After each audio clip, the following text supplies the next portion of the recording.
Welcome back mga kabayan. Kumusta po kayo? Sa video ito po, pag-uusapan po natin ito tawag na non-diminution of benefits.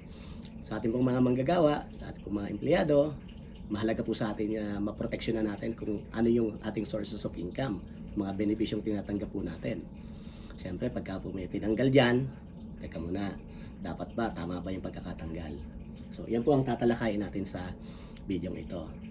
Pero gusto ko lang pong linawin, ang ginagawa po nating pagtalakay ay isang pag-aaral po. Educational purposes po ito.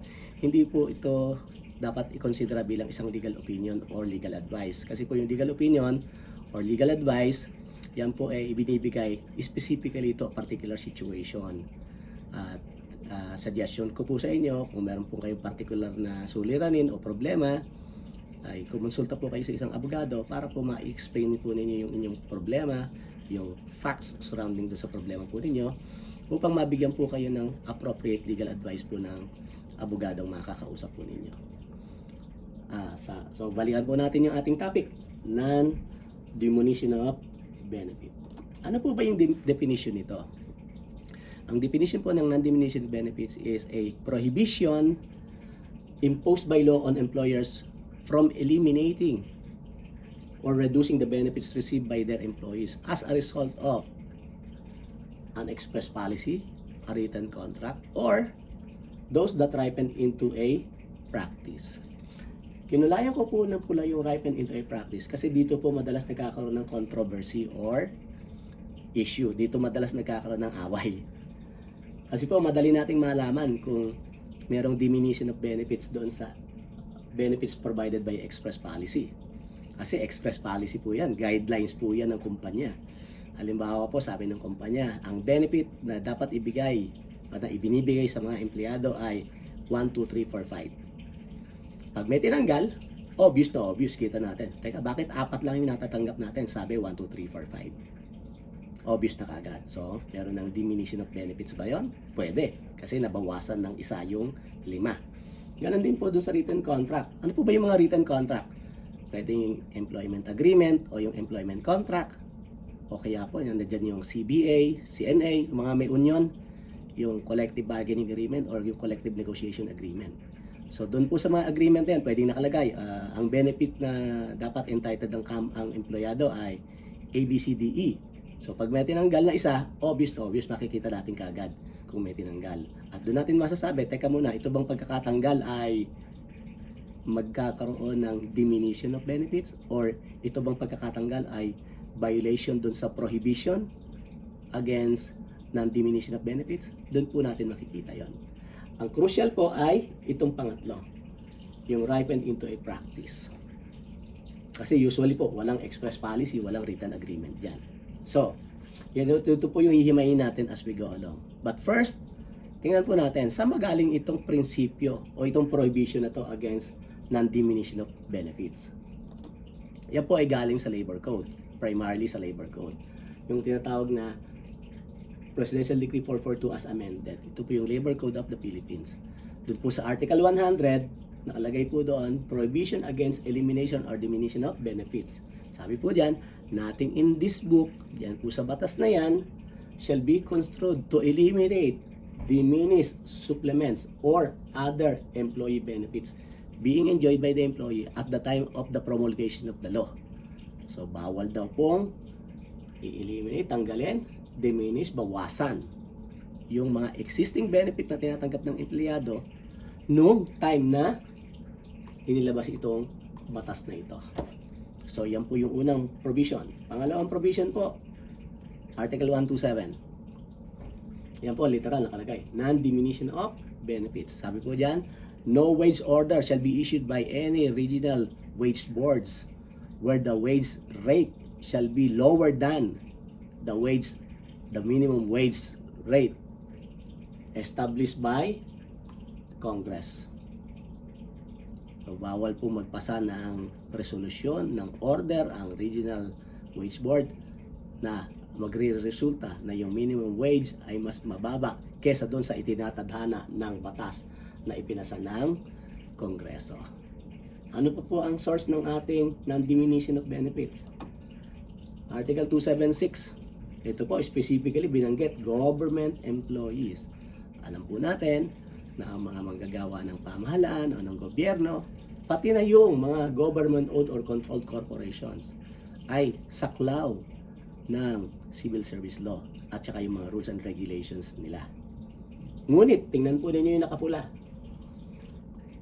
There shall be no reduction of existing wages, benefits, and other terms and condition of employment being enjoyed by the employees at the time of the promulgation of this law. So again, walang reduction of benefits. Ano ba po ang source nitong non-diminution of benefits? Meron pong desisyon ng Korte Suprema dun sa Vergara versus Coca-Cola, kung saan sinasabi na ang isang empleyado na tumatanggap ng benepisyo na binigay ng employer voluntarily ay meron ng tinatawag na vested right. At kung meron siyang vested right, sabi dito, any benefit and supplement na ine-enjoy at tinatanggap na ng empleyado cannot be reduced, diminished, discontinued, or eliminated by the employer. Just like that. Hindi pa po pwede yun. Okay? Now, ito po ng non-diminution benefit ay naka-enshrine, naka-embed po saan? Sa saligang batas po natin, sa constitution natin. Ano po ang purpose? For the protection of the employees, for the protection of the welfare of the employees, for the full protection of the employees. Kaya po ganun ang sinasabi.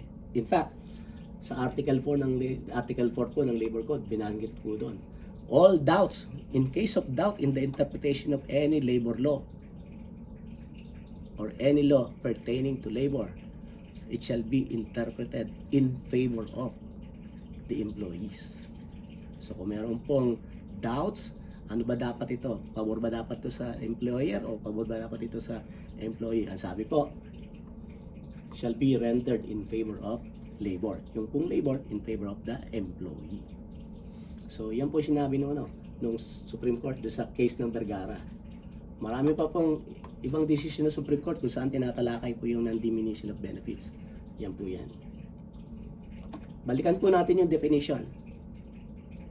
Prohibition imposed by law on employers against eliminating or reducing the benefits already enjoyed by the employee as a result of express policy, written consent, or ripened into a practice. Na-discuss na po natin itong dalawa kanina. Madali lang po yan. Tingnan po natin itong pangatlo. Kailan natin masasabing ito ay ripened into a practice? Ito po yung criteria. Ang criteria po ay, una, yung pagbibigay ba ng benefit ay ginawa over a long period of time. At ito ba ay consistently and deliberately. Kasama rin po yun doon sa Vergara case. So, ang question lang po dito paano natin masasabi over a long period of time? Tingnan po natin yung criteria kung kailan natin masasabi na mayroong diminution of benefits or criteria kung kailan natin masasabi na mayroong violation doon sa prohibition against non-diminution of benefits. Ito po sabi, may 4 po na criteria para masabi natin mayroong diminution of benefits or may violation doon sa principle or prohibition on non-diminution of benefits. Ano po yung 4 na criteria? Una, ayun na nga po, if the benefit has ripened into a practice over a long period of time. Ang sabi po ng Oceanic Pharma case, wala pong hard and fast rule kung kailan natin masasabi na over a long period of time. Pero sinabi po doon na pwede natin masabing over a long period of time kung yung kumpanya ay pumayag na ipagpatuloy o ibigay yung benefit doon sa employee knowing fully well na wala namang karapatan yung empleyado doon sa benepisyo dahil hindi siya saklaw ng batas na nagsasabi noon. Ulitin po natin, kung yung pong kumpanya o yung employer ay pumayag na ipagpatuloy o ibigay yung itong particular na benepisyo sa kanyang mga manggagawa knowing fully well na wala namang batas na nagsasabing dapat magbigay siya noon. Pagka po meron yan, present po yung sitwasyon na yan dun sa facts natin, sinasabi po, pag tinanggal, maaari nating masabing merong diminution of benefits. Ano po yung pangalawang criteria? The practice is consistent and deliberate. Consistent, regular. Deliberate, intentional. Okay? Bakit? Kasi po, number 3, tingnan. The practice is not due to error in the interpretation or understanding or application of the law. Ibig sabihin, ang pagbibigay ay hindi dahil mali ang pagkaintindi niya sa batas. Dahil kung ang pagkakaintindi niya sa batas ay mali at nagbigay siya ng benepisyo, tapos na-discover niya, oops, wala palang dapat ibigay na benefit, nagkamali pala ako ng pag-interpret dun sa batas. Tapos binawi niya, hindi po pwedeng sabihin na there was diminution of benefits doon. Pero, kung wala namang pagkakamali sa pag-interpret ng batas, kasi hodang may batas o wala, binigay niya yung benefits doon sa employee. Tapos eventually, tatanggalin niya. Baka natin pwedeng sabihin na mayroong diminution of benefits. Yung pang-apat na criteria, diminution or discontinuance is done unilaterally by the employer. Unilateral, ibig po sabihin, sariling kusa o sariling desisyon lang nung employer. Hindi man lang niya kinuha yung concurrence or agreement ni employee. Pero kung nagkaroon po ng employer-employee agreement, pumayag si employee, sabi ni employer, alam mo, sobrang hirap na talaga ng sitwasyon economically, financially. Baka magsara ang kumpanya kung hindi natin tatanggalin itong isang benepisyo na to. At nagkasundo yung employer at employee na tanggalin yung benepisyong yon. Therefore, hindi po unilaterally ang pagkakatanggal ng benepisyo, kundi agreement of the parties. In which case, wala pong diminution of benefits. Pero kung ang pagkakatanggal ay unilaterally, pwede po nating masabi na merong diminution of benefits. Bakit po ginagamit kong term yung pwede nating masabi? Pwede nating masabing meron. Kasi po, tandaan, ang onus probandi, ang burden of proof, para sabihin natin merong diminution of benefits, para sabihin natin nandiyan dyan yung 4 na criteria na magsasabing merong violation against non-diminution of benefits ay kay employee. Tandaan po yung basic principle sa batas, he who makes the allegation has the burden of proof. So kung sinasabi po ng employee na merong diminution of benefits, merong violation dun sa prohibition against non-diminution of benefits, kailangan po niyang patunayan na meron niyang violation. Meron pong exceptions lagi ang mga general rule. Ang general rule po, merong diminution of benefits kung nandoon yung 4 na criteria. Ngunit, meron pong exception. Ano po yung exception number 1? Kung yung elimination o yung pagtanggal ng isang benepisyo ay kapalit ng kaparehas, equal, or mas maganda pang benepisyo, wala pong diminution of benefits. Kung halimbawa po yung benefit letter A, kunwari equivalent to 1,000 pesos a month, tinanggal yon, pinalitan ng benefit letter X na 1,000 pesos a month din, they equal. So wala pong diminution. O kaya yung ipinalit ay let's say 1,500, so even better. Wala pong diminution. Number 2, if the grant of the benefit is conditional. Ano po yung conditional? I'm trying to come up with an example po. So ito po example lang. Example lang po ito. Sa tingin ko po baka ito pwedeng maging magandang example.